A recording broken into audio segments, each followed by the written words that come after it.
We moved a lot when I was a kid, but through high school I always used the same bus stop.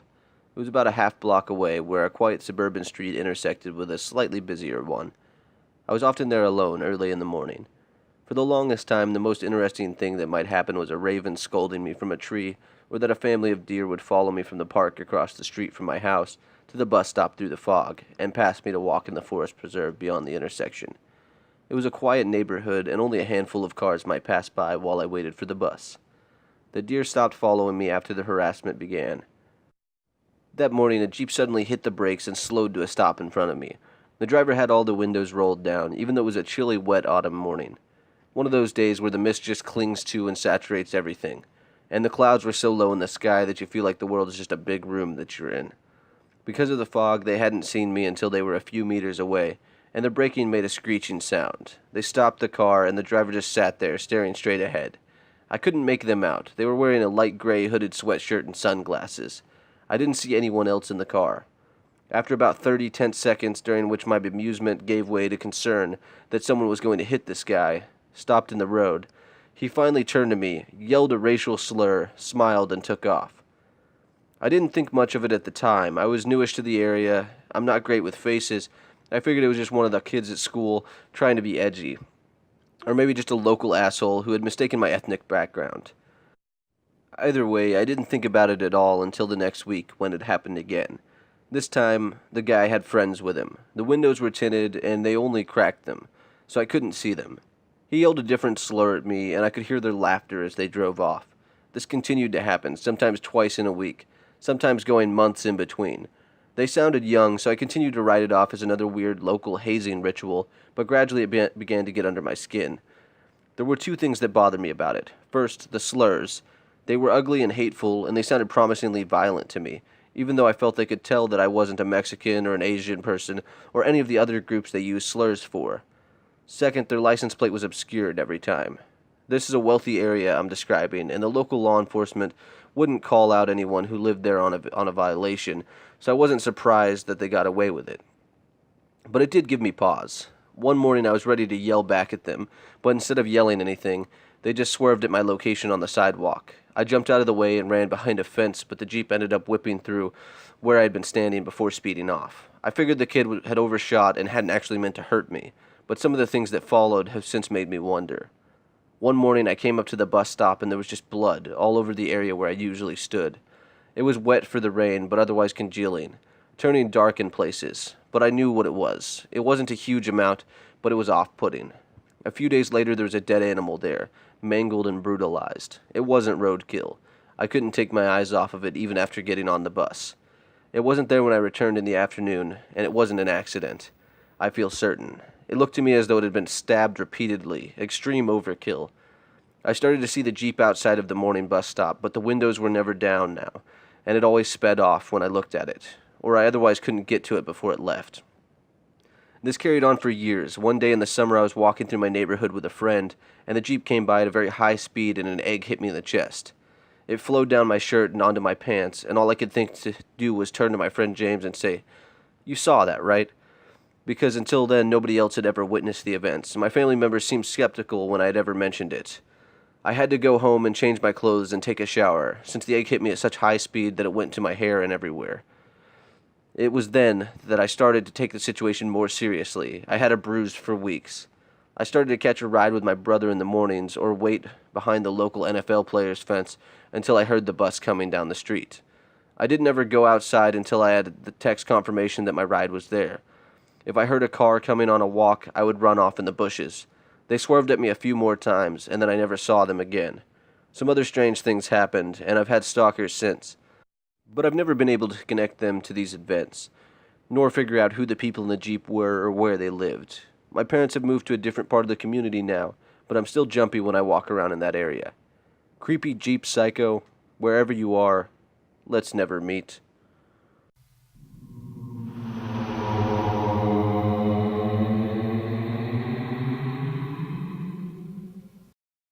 Hey everybody, I'm a longtime lurker on Let's Not Meet. It's my favorite subreddit. I decided to make my first post after reading a story on here that reminded me of this experience I had not too long ago. Forgive me for any mistakes. Early last summer, my roommate, who is also my best friend, and I moved into our first off-campus house in our fairly large college town. The house was perfect for us, and we were really excited. It was in a somewhat low-income area, but for the most part, the neighborhood was very nice and quiet. When we moved in, the house on one side of ours was unoccupied, pending sale, and the duplex across the street was being renovated, so we were mostly isolated on our end of the block, with very few immediate neighbors. Most days during the week, there was a middle-aged man working on the duplex across the street. I never interacted with him, but I assumed he might have been the owner of the duplex, because he was always working on it by himself, and did not seem to be affiliated with a company or anything. All of that is just to say that I got used to seeing him around, and thought of him as my neighbor. One day, about a month after moving in, I was in the house alone while my roommate was at work when someone knocked on the front door. Normally I'm very cautious with strangers, but this time I wasn't. I looked through the peephole and saw a man who looked just like the guy who was always working across the street. Thinking he may have been coming over to introduce himself or ask for help with something, I opened the door widely with a friendly expression. The man was holding a phone and looked rather flustered. "Hey man, is your roommate here?" "Oh, he's not. Okay, I live right down the street. I just wanted to see if you guys needed anything done with your lawn or anything." I was a little confused, but I greeted him with a smile and politely turned him down. He continued the small talk. "I see your license plate is New York. You from there? I used to live there too." Again, I politely engaged in the small talk, but I'm still confused as to why he's there. What he said next should have been a major red flag, but I was still under the assumption this guy was just my neighbor trying to be friendly. He continued, "I stopped by the other evening and nobody was here. You guys work nights?" My hours at my job varied, as did my roommates, but I wasn't going to go into details of our schedules with some random guy, even if I thought it was our friendly neighbor. I told him, sometimes. Next, he cut to the chase of what he wanted. "Listen, man, my wife works at the hospital and she locked her keys in her car. I just got off the phone with the locksmith and he needs us to pay up front to unlock the car. I don't have any cash and my wife's purse is in the car. Can you help me out with $17? As soon as we get the car unlocked, I'll pay you back." Now, even though I'm in a friendly mood, my bullshit sensors automatically start going off anytime a stranger asks me for money. There are a lot of people in that town who ask for money on the street, so I'm pretty accustomed to hearing all types of wild stories to trick gullible people into paying up. But because I think this guy is from across the street, I don't immediately say no. He seems much more mentally with it compared to the beggars I'm used to. He also seems more put together in terms of clothing and hygiene. Plus, it's my neighbor. Okay, I give him the benefit of the doubt and agree to lend him what cash I have, which at the time was only $4. I tell him I'm sorry I don't have more. Suddenly, his demeanor goes from very friendly to sort of annoyed and cold. He asks if I have more, and when I say no, he walks off angrily without saying thank you. That seemed very odd to me, considering how nice and talkative he was in the beginning. At that point, I felt like I'd probably gotten tricked. Why would my neighbor try to scam me like that? Of course, he never returned that day to give the money back. That evening, my roommate came home from work, and I tell him the story. I was laughing at myself for having been tricked, but my roommate's face goes white and he's not laughing. "Dude, the exact same thing happened to me the other night when you weren't here.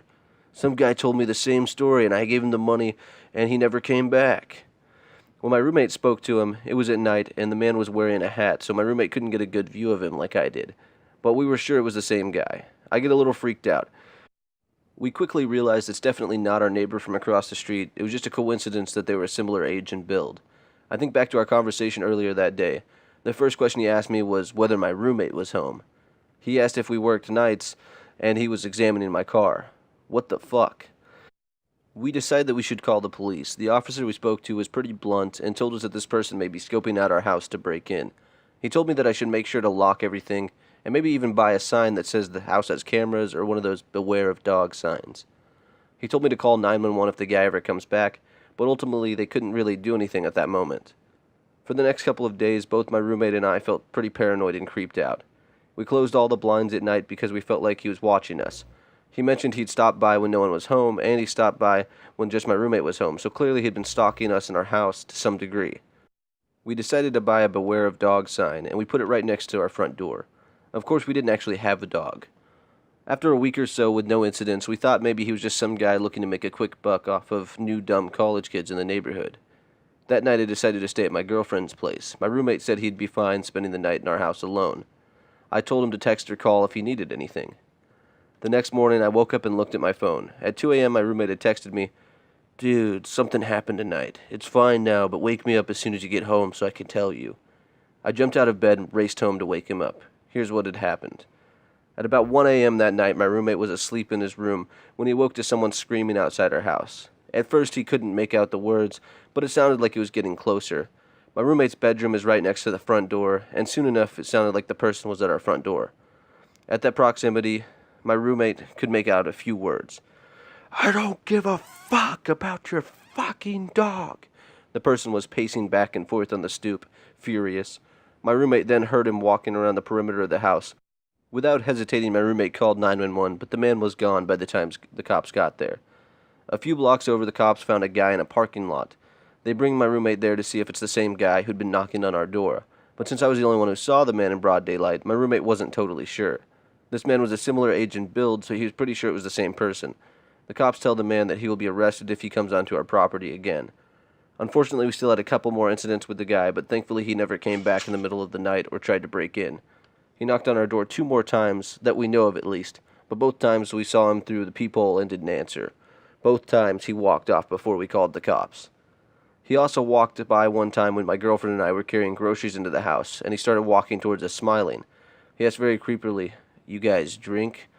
No idea what he meant or why he asked that. I stood standoffish and told him no, and he eventually backed off and walked away. Anyway, creepy guy who I thought was my friendly new neighbor, but actually stole our money and harassed us, I hope we never meet again.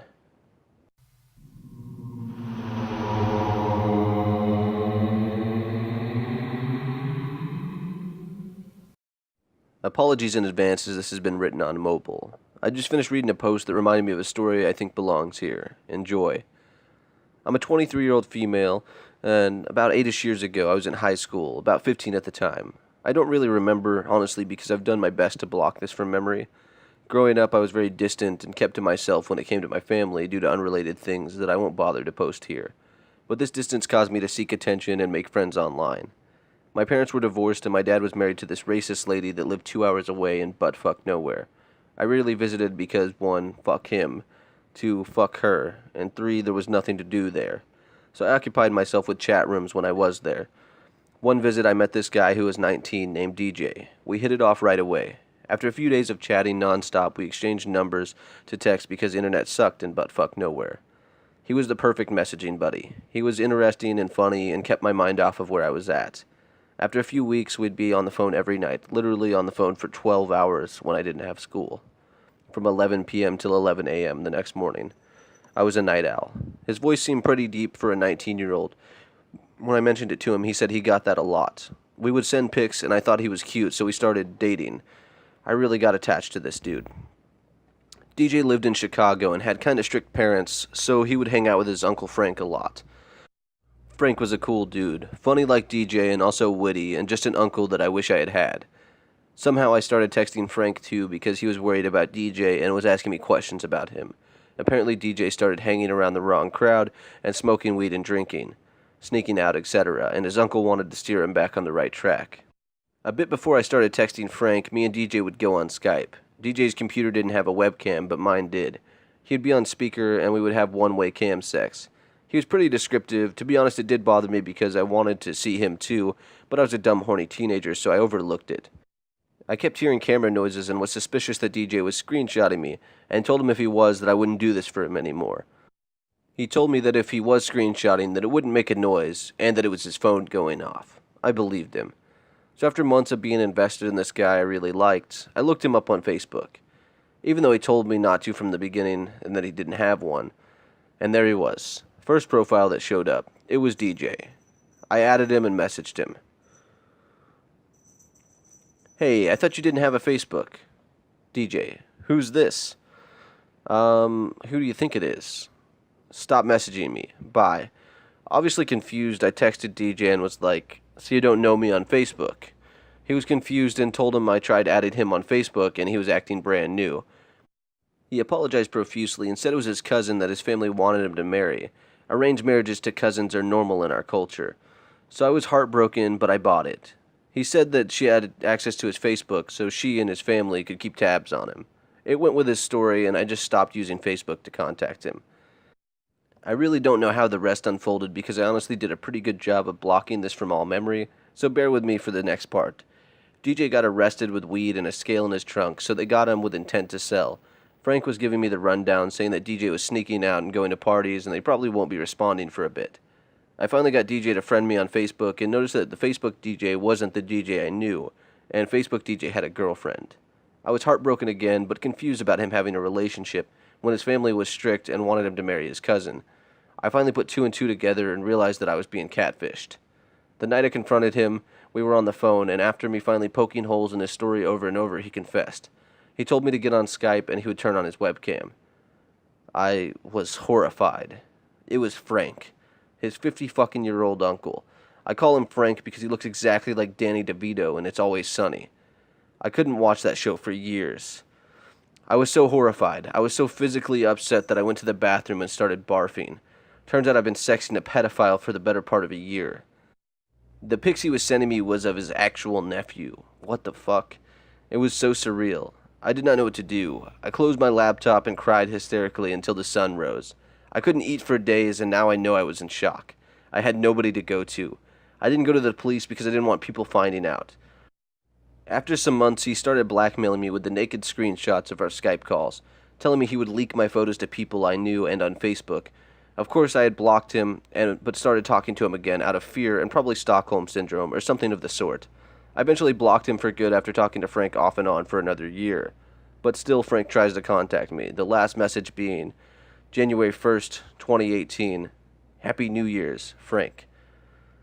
Let's not meet, Frank.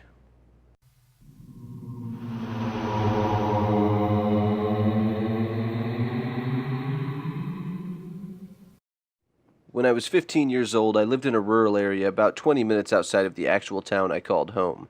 I was home from school alone one day, and a white car pulled up in front of our mailbox and stopped. I was upstairs in my room and saw from the window, but could not see who was in the car. Whoever it was sat there for several minutes without getting out of the vehicle, long enough to weird me out, and then drove away. We weren't super close in distance to our neighbors, but we weren't miles and miles apart, and I remember that one neighbor a bit down was selling their house. I chalked it up to a potential buyer having the wrong address or simply checking out the neighborhood, and thought nothing else of it. Fast forward about a week or so, it was a Friday night, and I had gone downtown to see the premiere of a movie with my boyfriend at the time. I remember it was a special occasion, and I'd begged my parents consistently for weeks to push back my curfew so I could see this movie. Since it wouldn't be over until 1 a.m., and it took 20 minutes to get home from town, they were reluctant, but finally agreed. When the movie was over, my boyfriend Jason and I walked slowly to the truck. It was a well-lit and relatively safe area, so we stood around in the parking deck trying to push curfew for as long as possible. There weren't many vehicles at that time of night, but I realized suddenly that I recognized the one parked straight across from us, the same white car that had been at my house a week earlier. The car was running, and there was a man, maybe mid-30s, sitting alone inside. I could have passed this all off as coincidence, except as I continued to look at him, he turned his bright lights on and spun out of the parking deck, after almost running into Jason's truck.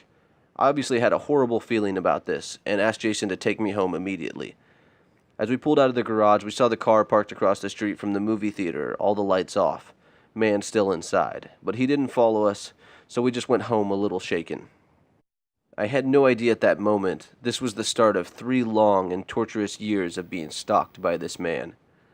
A couple months after the parking deck situation, the encounters became more frequent and weirder, and I hated being anywhere alone at any time. I never knew when and where I would see him or how much time would pass between encounters. It became clear that he was watching me all the time by this point, because he only made himself known when I was alone or with my boyfriend. Never my parents or even other friends. I became terrified, for some stupid reason, that none of my friends would believe me if I told them, so I kept it between Jason and my family. Until one day, my friend Rachel, who lived maybe 5 miles away from me, started telling me about this creepy man who showed up at her house over the weekend. Rachel's dad worked Saturdays, so she was home alone with another friend of ours, Megan. Everything was normal, until around dusk they began to smell cigarette smoke. My heart instantly began racing, because by this time, this was becoming an everyday occurrence for me. I was smelling cigarette smoke, finding cigarette butts around my house, even though none of my family smoked, and could never trace the source. I had a nagging feeling, of course, that it was connected to my stalker, but hadn't confirmed. So as Rachel and Megan were looking for the source of the smoke, Rachel realized she had left a window in the back room open, and the smoke was coming in from the back porch. Seeing that there was a strange man on her porch, she quickly goes to close and lock the window. In her words, he turned around with dead eyes. and looked straight through her, like she wasn't really there. Megan immediately called the police, but Rachel continued to stand there in a little bit of shock as he smirked at her and stared until his cigarette was done. He then got up and calmly walked away. The police came out but found no trace of him except for cigarette butts on the porch and scattered around the backyard, indicated he had been there for quite some time. I immediately began to describe the creep to Rachel, and it was the same man. She hadn't seen or heard the white car at all, and they guessed that he had been parked down the road and walked down Rachel's almost mile-long driveway, or through the woods a bit. As time went on, my stories were well documented with the police department, but they had never seen the guy. He was so good at getting away. I have to give them credit because they never doubted the truth in my stories and always showed up quickly, even as it was becoming apparent that this guy knew what he was doing and wasn't planning to be caught anytime soon. We also began to suspect that he had a police scanner in his car. One night in particular, almost 2 years after the Rachel incident, Jason and I were coming home a little early from my date. My parents had gone out as well that night, and we had a strict rule that we couldn't be home alone with no adults. So Jason and I began to talk in the driveway since my dad had called, and they were about 10 minutes away. We were too scared, given the circumstances, to get out of the truck, and we kept our eyes peeled for the creep, but we figured 10 minutes wasn't all that long. Sure as the world, not even a minute later, we saw headlights turn on in the bushes across the street from my driveway. This freak had backed his car into the bushes and waited for us to come home. Jason immediately got on the phone with the cops, and I called my dad, who was literally flying home at this point, as the man revved up his engine and flashed his lights. He then proceeded to get out of his car and walk toward Jason's truck. I will never forget, he was so slow, methodical, and emotionless. It felt like I was living out a serial killer movie. I was sobbing. We had the doors locked, of course, as the man walked up to the passenger side, where I was sitting, and stood only a couple feet away from my window, staring at me. He never made a move for the door. He simply stood completely still and stared. He held eye contact with me with his eyes like black holes. Jason was a baseball player and had been keeping a bat in the back seat exactly for a moment like this. He pulled me toward him and away from the window and grabbed the bat, but this man didn't even flinch. He switched his gaze to the bat for a few seconds, smiled this huge and disgusting grin, walked back to his car and drove away. It seemed like 40 minutes passed, but it couldn't have been more than 5 because the man was gone for a couple minutes before my dad came into the driveway doing like 80 miles an hour. The cops never caught up to him. There were many more stories of torture, such as leaving dead animals outside of our front door and shining flashlights into our windows in the middle of the night. But nothing anyone did could trip this guy up. My family had tried everything. My older brother had even desperately tried to chase the guy through the woods behind our house one night and lost him. The police wanted to help, but they only had my stories and the corroboration of my boyfriend, Rachel's encounter, and one kind of vague sighting of the car in town. I didn't even have a name for anyone to file a restraining order against. Not that it would have done me any good. And maybe the creepiest part of all this, in 3 whole years, he never spoke a single word. Then one day, just as quickly as he showed up, every single trace of him completely disappeared, just like that. I never knew if he died, was arrested for some other crime, or just lost interest, even though that seemed highly unlikely. I just simply never saw him again, and it has now been 10 years. Creeps come in all shapes and forms, and many times do not look like what you see in movies. They can seem completely normal on the outside. However, this man's behavior was exactly like something from a horror film. Something in his eyes was so evil it would turn your stomach. Over the course of 3 years, he made my life extremely stressful and terrifying. And even now that I live in a different state, I sometimes halfway expect him to show up again. I still occasionally feel the lasting effects of that time, but thankfully life has become pretty normal again. Needless to say, disturbed stalker who made me miserable for years, let's not meet. Bonus story. Just this year I was scouring YouTube for creepy stories, as one does, and came across something about a true stalker story by a female YouTuber I wasn't familiar with. My stomach turned. Her story was almost exactly identical to mine, down to the cigarette butts in her yard, the description of his empty eyes and his white car. I knew in my heart it was the same guy, so I did a little research on this girl. She's the same age as me. The weird events began when she was 15, and she grew up one town over from me. I was floored. I reached out to her, but haven't heard back yet. I'll gladly update here if I do.